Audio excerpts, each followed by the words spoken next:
Shalom.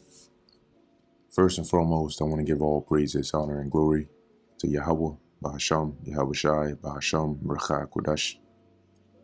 Double honors to the elders and the apostles of Great Millstone, and peace and blessings to the elect. And today we're going to go into the book of 2 Kings, the 3rd chapter. And Lord willing, to be an edifying lesson. And so, in this chapter, we go back to the focus on the succession of kings of the northern kingdom and the southern kingdom. As we saw in the previous chapter, Elijah got taken up, and Elisha, sort of like stepped up in his room or in his stead. Okay, so now, as we'll see, the sort of go-to prophet of the Lord here, even though there were other prophets of the Lord at this time, but we'll start to see mention of Elisha a lot more. So this is 2 Kings chapter 3 verse 1. Now Jehoram the son of Ahab began to reign over Israel in Samaria the 18th year of Jehoshaphat king of Judah, and reigned 12 years. And he wrought evil in the sight of the Lord Yahweh, not like his father and like his mother. For he put away the image, which is the idol of Baal that his father had made. Nevertheless, he clave unto the sins of Jeroboam, the son of Nebat, which made Israel to sin. He departed not therefrom. So Jehoram was still into idolatry. Though he put away the idols of Baal, he continued in the ways of Jeroboam, right, which was mainly idolatry. So he didn't really turn back to Yahweh, Bahasham, Yahweh Shai, fully. And the king, and Mesha, king of Moab, was a sheep master, and rendered unto the king of Israel 100,000 lambs and 100,000 rams with the wool. Now remember, going back to the reign of King David, we had subjected these neighboring nations under us. So going on from there, as we can see, even up until this point, the Moabites were subject unto us, which is why their king was supplying us with the sheep, right? Another word for sheep master, when you go into it, is a sheep dealer. So you can imagine the Moabites probably had some good cattle, good sheep. Nonetheless, they would supply us with that, with the wool, and so on and so forth. Now, Mesha is actually interesting because when we look up here, there's a stele that we can look up here. Famous one is an archaeological find. And, when you read about the Mesha stele, just going to read this top part here and then go to the main point. So it says, the Mesha stele, also known as the Moabite stone, is a stele dated around 840 BCE, containing a significant Canaanite inscription in the name of King Mesha of Moab, right? The same Mesha we just read about here. And going to show you, right, these Moabites, that's not a, it's in the scriptures, right? That's how they were referred to. That was their original name. And as you can see, even in some form of secular history, there's records here of it. Anyway, a kingdom located in modern Jordan. Mesha tells how Chemosh, the god of Moab, had been angry with his people and had allowed them to be subjugated to the kingdom of Israel. But at length, Chemosh returned and assisted Mesha to throw off the yoke of Israel and restore the lands of Moab. Mesha also describes his many building projects. It is written in a variant of the Phoenician alphabet, closely related to the Paleo-Hebrew script. So there are a couple of things going on in here, right? The one being, this is for those who like to say ignorantly, the Bible was written by man, it's all fake, yada yada. There's this Mesha stele here is an external source that lines up with what's written in the scriptures, right? The individual is there. There is a point which we will read about when the Moabites rebelled, and eventually basically broke free-ish from that heavy yoke that we had on them. But that's all in here. Now the main specific part I'm looking for here we go, is they have it here as proposed references to David and the house of David, which we believe it is. It's not proposed, it actually is. But I want to see if I can find the main part that I'm looking for here. I don't want to have to read all this. All right, let me skim through this and see if we can get to that part. So this says the discovery of the Tel Dan stele led to a re-evaluation of the Mesha stele by some scholars. In 1994, Andre Lemire reconstructed WD as House of David, meaning Judah, in line 31. This section is badly damaged, but appears to tell of Mesha's reconquest of the southern lands of Moab, just as the earlier part dealt with victories in the north. Line 31 says that he captured Horonen from someone who was occupying it. Cool. It says this is not universally accepted. Nadav Naaman, for instance, suggested it as DT, WD, House of Daudo, a local ruling family. Bruh. Were Lemire correct, the stele would provide the earliest evidence of the existence of the Judean kingdom and its Davidic dynasty. So what you'll notice here is it's like this back and forth. I propose that it actually means this. I propose that it means this. But that's why we don't rely on these things. Our proof is the scriptures. That's really all we need. I am looking for a specific part in here though that goes into the name of the Lord, because it was also inscribed on that stone. And I don't know if they updated this page here or if I'm just missing it. Let me see if I can YH.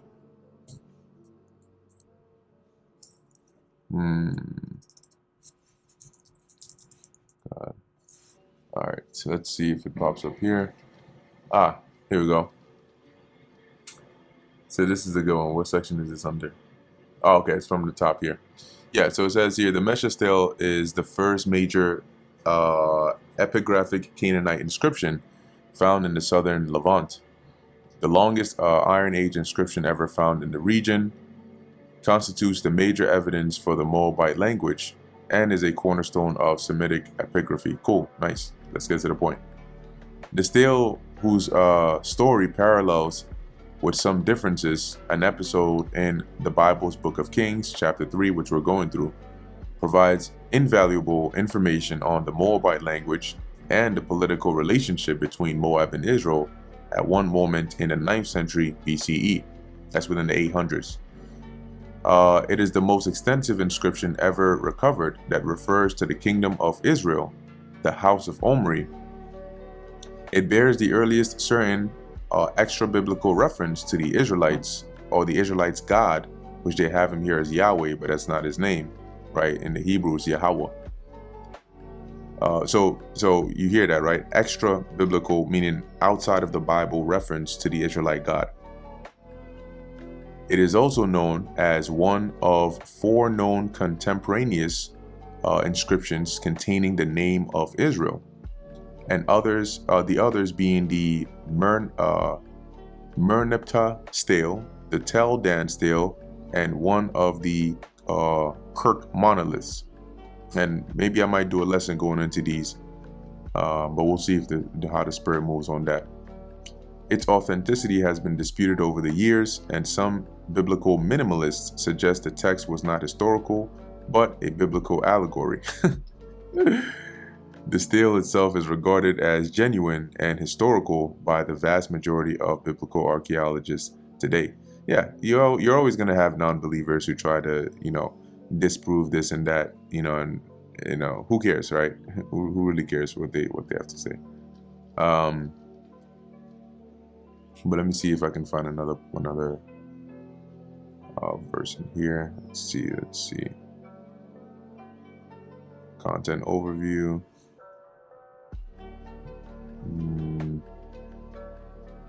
Let's go again. Yeah, there is a portion in here. I was really hoping I could find it, but it has the name of the Lord actually in there, Yahweh. And so, you can see that it's not like we're going around making it up. You got people talking about, well, we don't have the name of the Lord. So how the hell did the Moabites have the name of the Lord written on that stone? And when I say that, it means like the name of the God of the house of David. They had it on there. And as a matter of fact, let me do an extensive search here. Let's see. Moabite stone name of Hebrew God.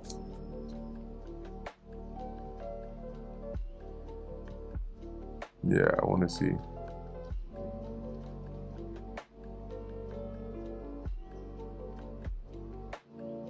What they have here is YHWH.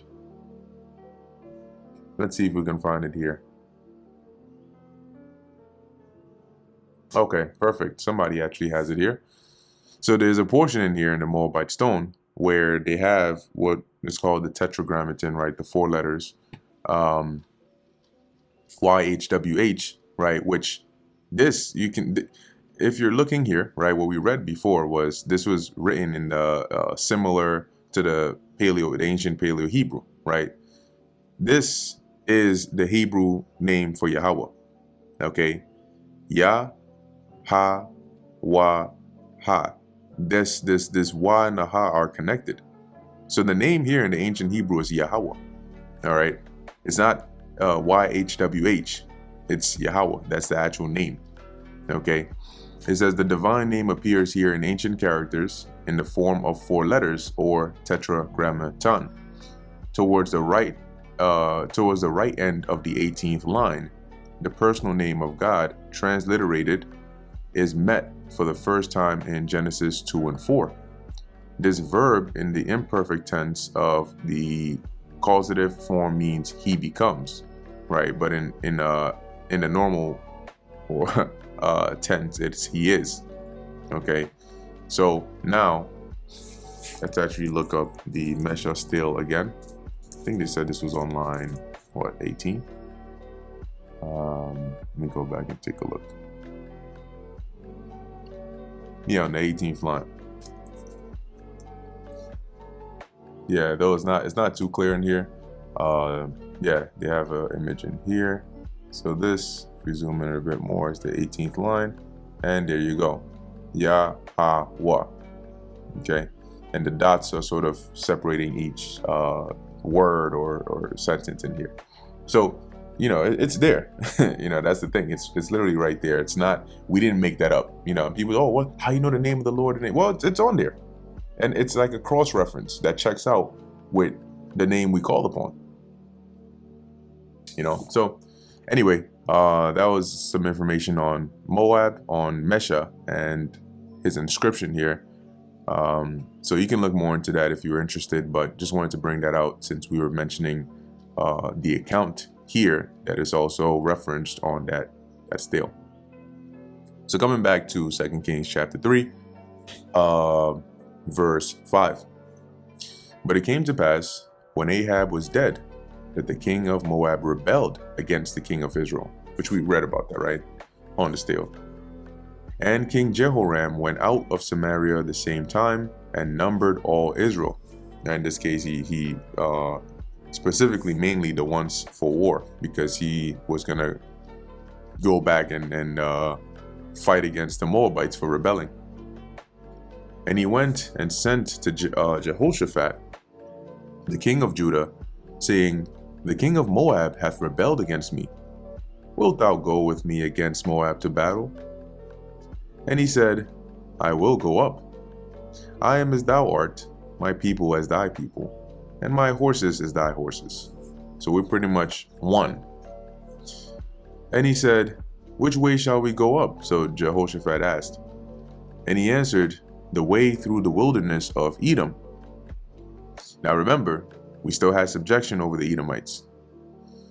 So the king of Israel went, and the king of Judah, and the king of Edom, surprisingly as it is, and they fetched a compass of 7 days' journey, and there was no water for the host and for the cattle that followed them.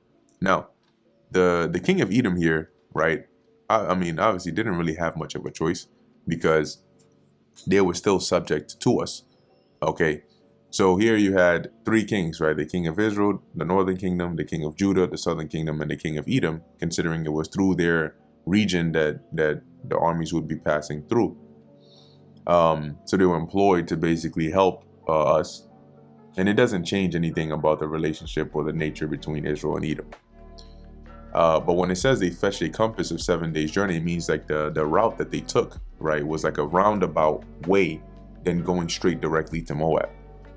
And so here, when you look up like the wilderness of Edom, Edom is right here. Moab is north of Edom, right? So rather than going straight across, they went down through Edom to come to Moab. But the problem was, as it says, there was no water for their host, right? The place they were going through wasn't one where there was like good mineral resources or things for their cattle to eat or for them. So it made it difficult. And the king of Israel said, "Alas, that the Lord Yahweh hath called these 3 kings to deliver them into the hand of Moab." Meaning, then the Lord set us up to pretty much have us be taken out by these Moabites, considering the condition or the state that they were in.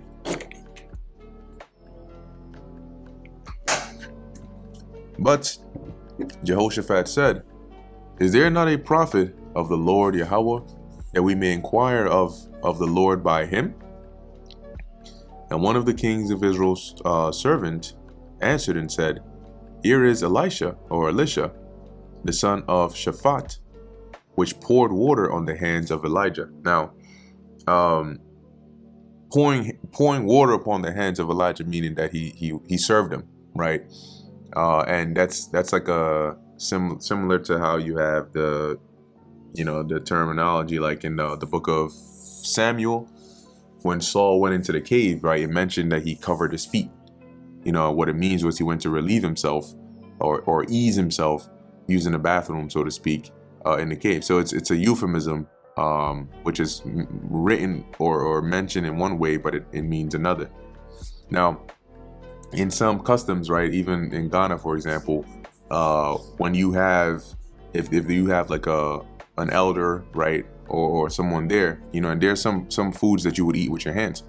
And so what you would do is, the server or the younger would, when everybody sits down, depending on where you are, you can imagine, for example, maybe you're working in the field, or you're just not at home, or you don't have a sink that you open the faucet and the water comes out. So what they would do is they would fetch water, right, either in a cup or a sachet of water, and the servant or the younger would pour the water while the elder washes their hands with it, so that they could then eat, right? And so it was done that way as a form of like respect, but sort of like being in that servant kind of role, But long story short, that saying, right, poured water on the hands of Elijah, meaning that he served him. Verse 12, and Jehoshaphat said, "The word of the Lord Yahweh is with him." So the king of Israel and Jehoshaphat, Jehoshaphat and the king of Edom went down to him. So they all came to Elisha. And Elisha said unto the king of Israel, "What have I to do with thee? Get thee to the prophets of your father, and to the prophets of thy mother." So Elisha really wasn't trying to deal with when seeing that the king of Israel there, knowing that he was into the idolatry, knowing what his father and mother did, and how he continued in that. Yeah, he wasn't really trying to deal with him. And the king of Israel said unto him, "Nay, for the Lord Yahweh hath called these 3 kings together," right, himself included, "to deliver them into the hand of Moab."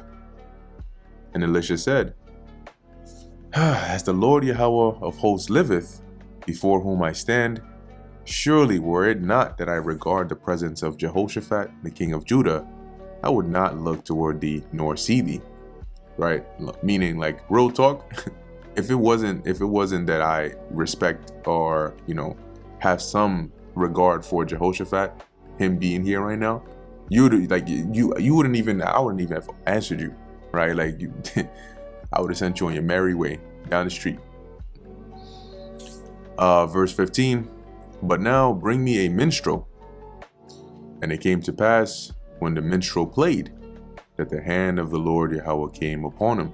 And the minstrel, I looked it up here. It's like, it looks like a banjo, right? Like this is a stringed instrument, so similar to like a banjo, maybe an ancient world version of what later came to be adjusted as a guitar. Anyway, when it was played, the Spirit of the Lord came upon Elisha, and he said, thus saith the Lord Yahweh, make this valley full of ditches. And we know what a ditch is, right? It's like a trench, like a hole in the ground. For thus saith the Lord Yahweh, ye shall not see wind, neither shall ye see rain. Yet that valley shall be filled with water, that ye may drink, both ye and your cattle and your beasts. So typically before it rains, where you can get water, there is, actual rain, right? It gets windy, the storm clouds gather. Elisha says, you ain't gonna see that, but there's gonna be water, and then you can feed your cattle and so on. And this is but a light thing in the sight of the Lord Yahweh. He will deliver the Moabites into your hand. And he shall smite every fenced city and every choice city, and the choice city are the good cities, right? The capitals, the main ones, the top dogs. And shall fell every good tree, meaning like you can think of like a feller, right, which is one that cuts down trees, but in this case meaning you're gonna destroy them, destroy their trees, destroy their resources, destroy their cities, and stop all wells of water, and mar every good piece of land with stones. And it came to pass in the morning, when the meat offering was offered, that behold, there came water by the way of Edom, and the country was filled with water. So the next morning, right? Remember that there's a morning oblation and an evening oblation, right? So at the time of this morning offering, that's when this miracle was fulfilled here. And when all the Moabites heard that the kings were come up to fight against them, they gathered all that were able to put on armor and upward, and stood in the border. So anybody that was old enough to fight, basically. And they rose up early in the morning, and the sun shone upon the water, and the Moabites saw the water on the other side as red as blood. So you can imagine something like sunrise reflection on water. Yep. So this is an example, right? You can see the sun is rising. You can see the water because of the color and everything. The water doesn't look like your typical blue or whatnot, right? And so you can imagine something similar, right, to some degree, maybe in the sense that looked, more red. This is just to give you an idea of some kind of scenery here, right? Like here's an example. So upon seeing this, they thought that it was blood. Okay. Verse 23, and they said, this is blood. The kings are surely slain, and they have smitten one another. Now therefore Moab to the spoil. So they thought, oh, these guys, they turned on each other. Let's go and take advantage of that. And when they came to the camp of Israel, the Israelites rose up and smote the Moabites, so that they fled before them. But they went forward, smiting the Moabites even in their country. So when the Moabites came, they found out, okay, this is actually not the case, and we're kind of screwed. And so the Israelites, right, the armies, basically started taking them out, and then chased them back to their country. And they beat down the cities, and on every good piece of land cast every man his stone and filled it. And they stopped all the wells of water, right? So by, throwing stones and blocking it, right? how do you stop a well, right, from providing water? You cover it up with stones. And eventually, because what is a well? When you dig, eventually you're going to dig a hole that's deep enough, and then water is going to spring forth out of that. But if you plug it up, then that's it, you cook. But anyway, where are we at? And felled all the good trees, only in Kiha Raseth left they the stones thereof. Howbeit the slingers went about it and smote it. And the slingers are those that throw stones. And when the king of Moab saw that the battle was too sore for him, he took with him 700 men that drew swords to break through even unto the king of Edom, but they could not. Then he took his eldest son that should have reigned in his stead, and offered him for a burnt offering upon the wall. So you can imagine that the wall where everybody could see, he basically offered his son as a burnt offering. And there was great indignation against Israel, and they departed from him and returned to their own land. Now, this last part right here, when you read it sounds a bit tricky, right? In the sense that there was great indignation against Israel, as though this thing that was done by this Moabite king here led to some wrath against Israel, right? However, when you read this in the Hebrew, and some of these other translations as well, the first one that I looked at here was the NLT, and it says, "And there was great anger against Israel, and the Israelites withdrew and returned to their own land." Though if you look at the footnote, right, it says here, "Or so Israel's anger was great." The meaning of the Hebrew is uncertain. Now, when you actually look into the Hebrew itself for this verse, where are we here? Right, so there was great God of wall indignation against Israel. So when you look at this word against, in the Hebrew we have here isle, and isle can mean different things, right, in different contexts, right? It can mean upon or on, or so on and so forth. But one of the definitions here is also by. Okay, so if you plug this in into that sentence, you can have here, as we're reading, which I think makes the most sense for this verse, that there was great indignation by Israel and not necessarily against Israel here. And they departed from him and returned to their own land. And that pretty much brings us to the end of the book of 2 Kings, the 3rd chapter. Lord willing, this was edifying to the elect. In closing, I want to give all praises, honor, and glory to Yahweh, Bahasham, Yahweh Shai, Bahasham, Ruach HaKodesh. And until next time, Shalom.